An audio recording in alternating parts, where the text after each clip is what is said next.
Good evening, welcome to Politically Incorrect, and we have a very special show for you tonight. I hope we have two people here tonight who are passionate, I would say, to say the least, about the Israeli point of view, two about the Palestinian point of view. Let me tell you who they are. Talia Osteen, did I say that correctly? A freshman at USC and a member of the Jewish Federation and Hillel there. I assume that's the Israeli side. Yes. Amer Zahr, you've been here with us before. You're a graduate student at the Center for Middle Eastern and North African Studies, and you write for the Michigan Daily. Thank you for coming back. Amutz Brandis, how did I do with that? Pretty good. Pretty good. Former Israeli soldier. We won't mess with you. And Nora Arakat. Bad? It's all good. All good. People get my name wrong, too. I'm sorry. Student at UC Berkeley, Arab American activist. Give a hand to our panel, if you would. I want to start out by, this is this week's Newsweek, and I'm sure you've all seen this cover. And I saw this, I said, wow, two pretty young girls like we have here on the show. And they equated them. The difference is that one was a suicide bomber and one was going to the mall. I'm wondering if they deserve to be equated that way on the cover of this magazine. Like I said, it would be a fiery show. Wait, just a second. Now, these two girls obviously are not equal. The ways that they are not equal are infinite, and the reasons that they are not equal are Israeli policy. Unfortunately, that's just the reality of the case. One lives under... Now, there's no justification for what this girl from Dheisheh refugee camp did. Okay? You can never justify killing innocent people, no matter what, no matter who does it. But I think you always look... as intelligent people, we have to look and see the reasons as to why somebody might do something, not as a justification, but just as to trying to make sure that these kinds of things don't happen again. There's a context to everything. You cannot pretend that violence is violence is violence, or terrorism is terrorism is terrorism. It's never justified, but it's different. Well, Not I everything disagree. is the same. I think people in this country would say, when we bombed Afghanistan and some innocent people did die, it was justified because we had to get the Taliban who had attacked us.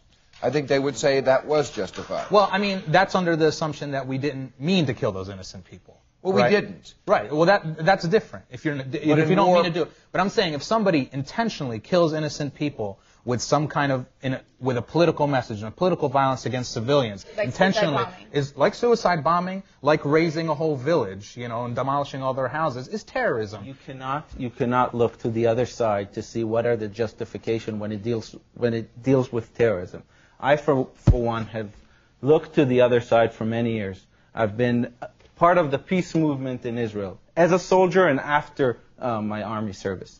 2 years ago, I've stopped looking that way. The reason is because the Palestinians have thrown everything we offered to them out the window and resulted in terrorism. Why did they result in terrorism? Because you have people like Arafat and you have warlords inside the Palestinian Authority deciding to use terrorism so they can hold control over their people. I agree with you. I agree with you. People like Arafat and his right-hand people are, corrupt and they're dictators, and I wish they weren't around to lead the Palestinian people. But you have to separate, I think, a corrupt leadership from a people who's suffering, who have really, unfortunately, no control over their leadership. And so the people, I believe, and I think everyone knows this, have a just cause towards self-determination and some kind of respect. And they have a leadership, unfortunately, that I think has betrayed them. But their cause is still just. And violent acts... But if you think their leadership is the problem... Well, I didn't say it's the only problem, but their leadership is bad. It's not the only problem. It's also the rest of the Arab world that has used them. Haven't they used them? When we talk about the right of return here, when most of the Arabs were kicked out of Palestine, when Israel became a country, they weren't kicked out by Israeli soldiers. Arab leaders enticed them out, saying, we will annihilate the Jews and get this land back for you. Well, that's not completely that's true. My great So, here I am, a Palestinian, okay? I say Jews deserve to live wherever they want. But nobody should say that Israel or Palestine or whatever is exclusively Jewish. Palestinians have a right to live there. No one is saying it. Well, the Israeli government does say that, because you are not allowed to get citizenship. The Israeli government, when it was founded and to this day, has pretty much put on the table an offer. And as Abba Ibn said, the Palestinians never fail to miss an opportunity. Let me take a break. Never miss an opportunity to miss an opportunity. We'll take a break. We'll be right back.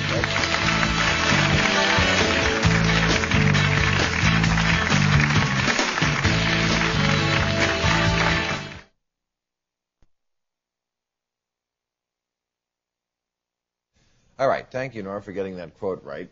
No, botching it up. And, you know, a lot of people would say, pursuant to that, that if you don't really want peace, and some folks think that the Palestinians don't really want peace, what you do is demand something that you will never get and you know you will never get, and say that's non-negotiable. And I think in this case that might be what they call the right of return, which is to have the 4 million Palestinian refugees be allowed to return to Israel, which Israel will never allow because it would make it a non-Jewish state and a non-democratic state.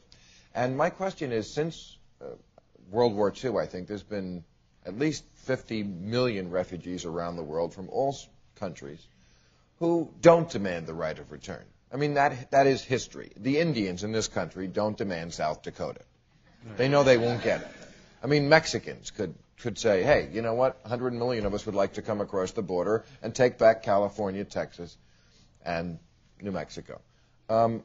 Why among all the peoples do the Palestinians cling to this dream that will never become reality? Well, look, the right of return, first of all, is not, just because other people don't take advantage of it doesn't mean it's not legitimate. It's inalienable under international law. Second of all, the Palestinians throughout the world have a right to live, I think, in respect, and if that means returning to their home.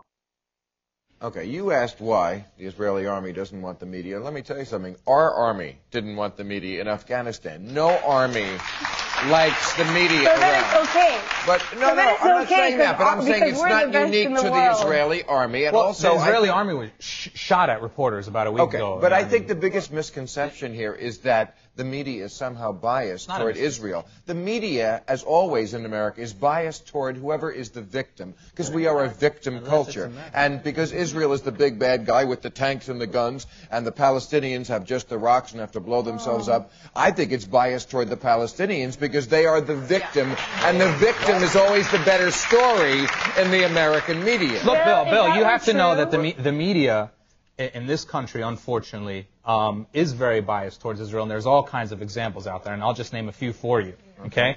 You have all the time, for instance, the word occupation, and I know you don't like the word, but the word occupation is a reality. It's biased toward the Palestinians. Exactly. And you know what? It is not occupation. But you know what? You're biased towards you know what, Bill, it's a area. Occupation is a legal reality for Palestinians, and it's never mentioned in newscasts. You know what? When Israelis die, rightfully so. It's always mentioned. Listen, when Israelis die, rightfully so, they're referred to as murdered, rightfully so. When Palestinians die, they're referred to as killed. They're referred to as martyrs on Al Jazeera. No, well, Al Jazeera is you watch not. Al Jazeera? Al Jazeera. You get the satellite? Wow. Al Jazeera is. Yalla. Al Jazeera is not a. Al Jazeera is not American media. They're not as good as American media. They don't have as high of a responsibility as American media. American media is very biased, unfortunately, towards Israel all the time. You see, Palestinians are always wrong.